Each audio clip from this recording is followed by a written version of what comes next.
Hello students, तो next अब हम स्टडी करेंगे about electronic configuration. Okay, Aufbau principle and rule of Pauli's exclusion principle को explain करने के बाद we shall discuss about the electronic configuration of different atoms. तो सबसे पहले बोरॉन के बारे में स्टडी किया आपने। बोरॉन का इलेक्ट्रॉनिक कॉन्फ़िगरेशन बताएं। 1s2 2s2 2px1 हो गया कि नहीं।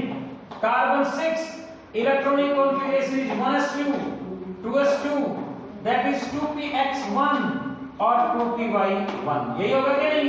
Nitrogen 7 electronic configuration is 1s2 2s2 2px1 2py1 और 2pz1 और सेम एनर्जी के सभी ऑर्बिटल हाफ फील्ड है कि नहीं बताओ।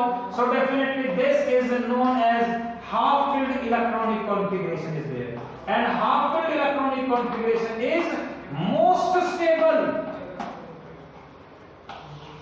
क्योंकि हाफ फील्ड में सिमेट्रिकल डिस्ट्रीब्यूशन ऑफ इलेक्ट्रॉन हो गया। यहां पर देखो 2pz की एनर्जी भी बराबर थी लेकिन इसको इलेक्ट्रॉन नहीं मिला, तो यहां पर सिमेट्रिकल डिस्ट्रीब्यूशन नहीं है। यहां पर 2py में नहीं है, 2pz में है, तो उनकी एनर्जी इसके बराबर ही है। तो इसमें तो इलेक्ट्रॉन है लेकिन इनमें नहीं है, तो ये भी एसिमेट्रिकल डिस्ट्रीब्यूशन हुआ, ये भी एसिमेट्रिकल हुआ लेकिन ये सिमेट्रिकल है, इक्वल डिस्ट्रीब्यूशन हो गया। So that will provide the stability. Okay, इसी तरह से oxygen 8 electronic configuration 1s2 2s2 that is 2px2 करेंगे कि नहीं बताओ, और 2py1 और 2pz1।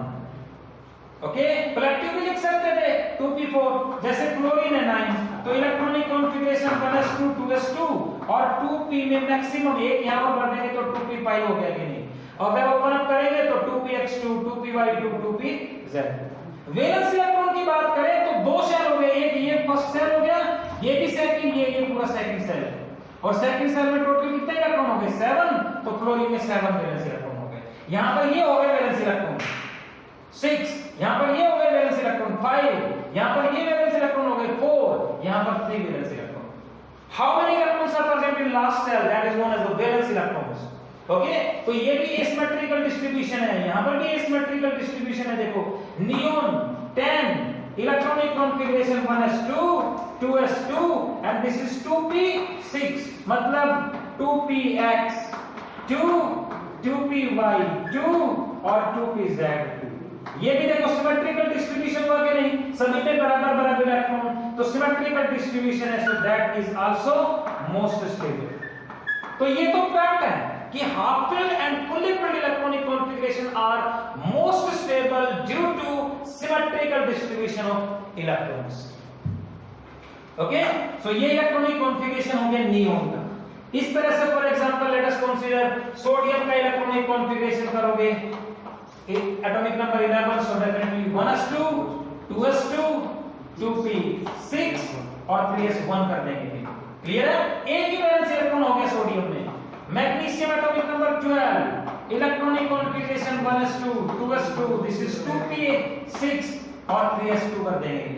और बाकी आप खुद कर लोगे, aluminium 13 silicon 14 phosphorus 15 sulphur 16 chlorine 17 argon 18 okay potassium 19 का अगर इलेक्ट्रॉनिक कॉन्फ़िगरेशन करें तो 1s2 2s2 2p6 3s2 and 3p6 और 3p के बाद 3d को नहीं भरेंगे 4s को भरेंगे।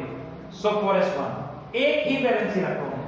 ओके, और उसके बाद कैल्शियम 20 अगर करें तो 1s2 2s2 2p6 3s2 3p6 और 4s2। ये इतना बड़ा इलेक्ट्रॉनिक कॉन्फ़िगरेशन लिखे, इसकी जगह हम सीधा आर्गन 18 भी कर सकते थे, दैट आर्गन 18 4s1। इसको भी आप यूं लिख सकते हो, दैट आर्गन 18 और 4s2, यानी आर्गन को फिलअप करने के बाद 4s2 को फिलअप करेंगे। ठीक है भाई, तो देखो जिन एलिमेंट्स का एटॉमिक नंबर यानी Z 19 से ओके और 35 तक है, तो उनका इनिशिएशन आर्गन 18 से करेंगे और आर्गन 18 के बाद 4s को फिलअप करेंगे। क्लियर है। इसी तरह से जिन एलिमेंट्स का एटॉमिक नंबर 37 से और 53 तक है उनके लिए क्रिप्टोन लिख देंगे, क्रिप्टोन 36 और क्रिप्टॉन 36 के बाद 5s को फिलअप करोगे। जिन एलिमेंट्स का एटॉमिक नंबर 55 से और 85 तक है उनके लिए जीनोन से स्टार्ट कर देंगे, यानी जीनोन 54 और फिर 6s को फिलअप करेंगे।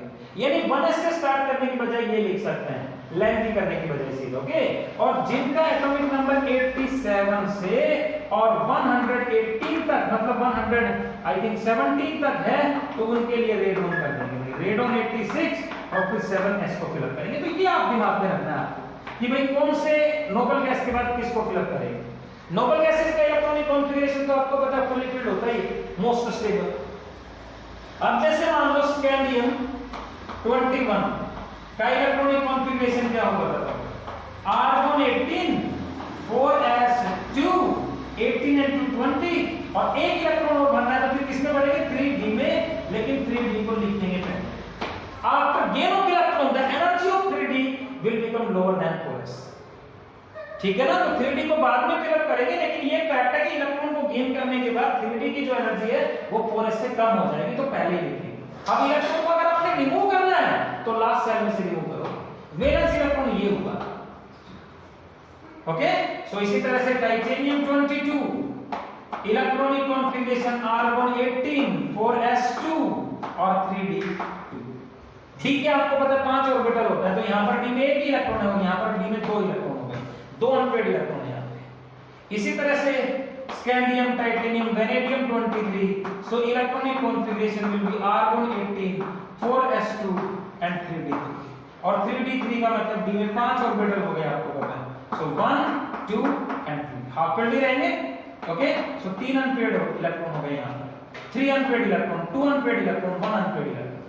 Another concept we can say chromium 24, and chromium 24 that is argon 18 4s2 और 3d4, okay.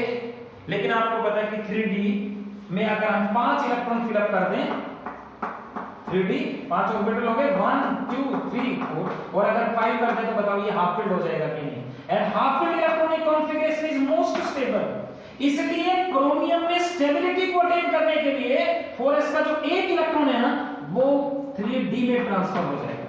And the electronic configuration of chromium 24 will be exceptional, normal नहीं रहेगा, यानी आर्गन 18 4s1 और 3d5। Half filled that is most stable electronic configuration को attain करने के लिए 4s से एक इलेक्ट्रॉन ट्रांसफर हो गया 3d में, ओके।